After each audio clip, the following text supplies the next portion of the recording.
Pakistan's cricketer-turned-politician Imran Khan has been recuperating in London after breaking his back in a dramatic fall from a high platform at a rally in Pakistan in the run-up to the elections there in May.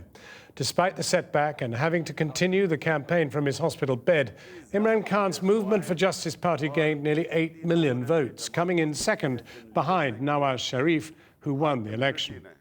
I went to meet him in London, where I began by asking him about his injuries and the impact on his political future.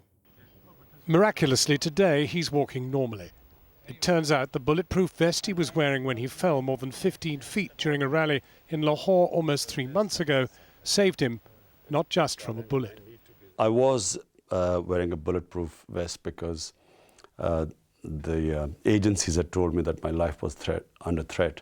So that actually saved me because I did a somersault, fell on my back, and that acted as a cushion, the metal plating. So it protected my spine. It could have been a lot worse. I'm very lucky, actually, to be in the state I am. Now, while you've been sort of recuperating, Malala has made her speech to the United Nations. The Taliban shot me on the left side of my forehead. They shot my friends too.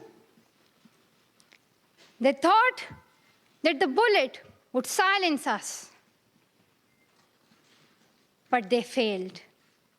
I wondered to what extent you really endorse her campaign for girls' education and how you would marry that with talking to the Taliban. Well, number one, I mean, everyone in Pakistan agrees with her campaign. Everyone? Not her campaign. Everyone? I'm talking about, 98% of the population would want women to be educated. But provided you respect their cultural norms. Including the Taliban? Taliban have splintered into about 25 or 30 groups now, with no centralized control. So because one of the 4 provinces where my party is in power, 3 sides are surrounded by FATA, where all the fighting, Taliban and the Pakistan army is going on. So we now, it's not one Taliban. There are about 25 different groups and probably other groups too. Because we talked to a Taliban commander and he said, look, she should come back. She should come back. She would be safe. She should be a good Pashtun Muslim and she should continue her life in Pakistan. Would she be well advised to do that?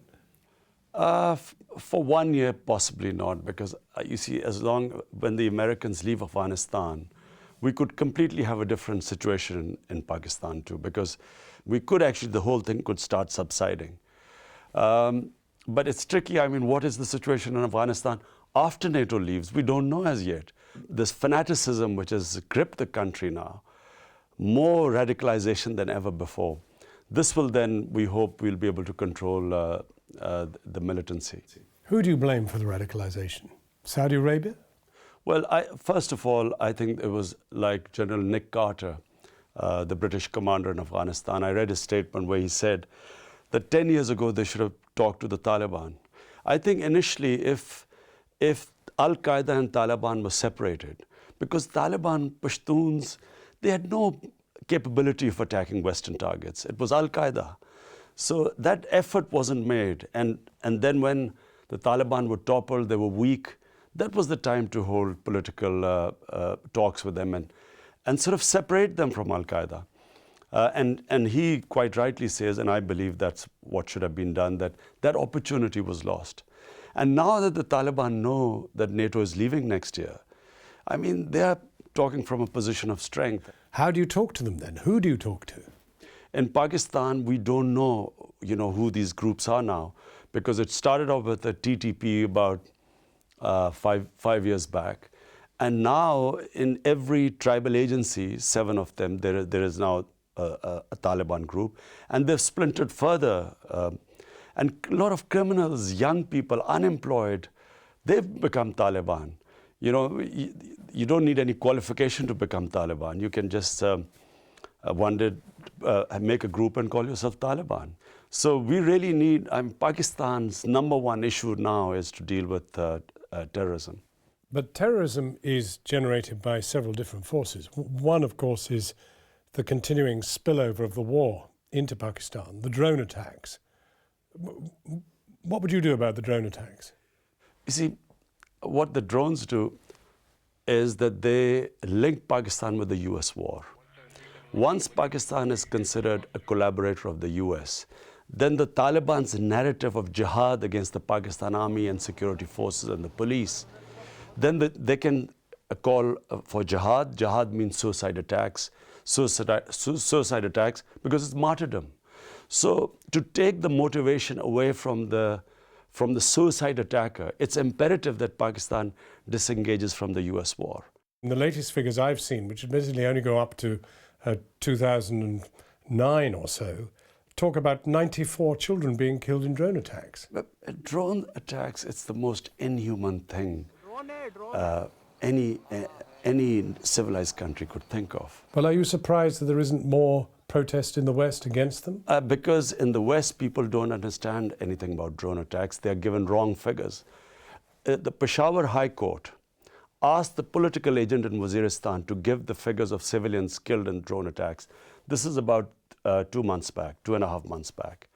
The political agent first refused, means that our government was collaborating with the US in hiding the facts about drone victims. And then when the judge forced him, next day he came and gave the figures that in the last 5 years, 1,500 civilians had died, in which there were women and children. Only 47 militants were killed.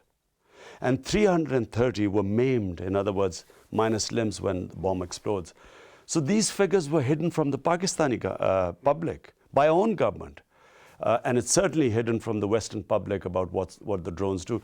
How can they say a bomb exploding in a village will only kill militants? What's your ambition now? Because the breakthrough, you've done better than you've ever done before, but nevertheless, you're never going to be Prime Minister, are you? Well, I mean, bearing in mind that we broken through a two-party system, we're the second biggest party in Pakistan. I mean, it very rarely happens that you break through in a two-party system.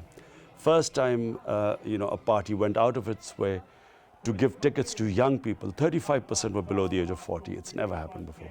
And in 123 seats, came second. So and at 140, you form government. So I think the breakthrough is around the corner. So I think we are sitting in a very good position right now. How much of a setback has your accident happened? It was a huge setback because the campaign was going towards its peak.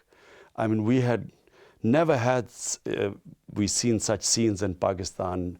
Young voters coming out for the first time, youth getting politicized, women. Never have you seen them in such numbers coming out to vote.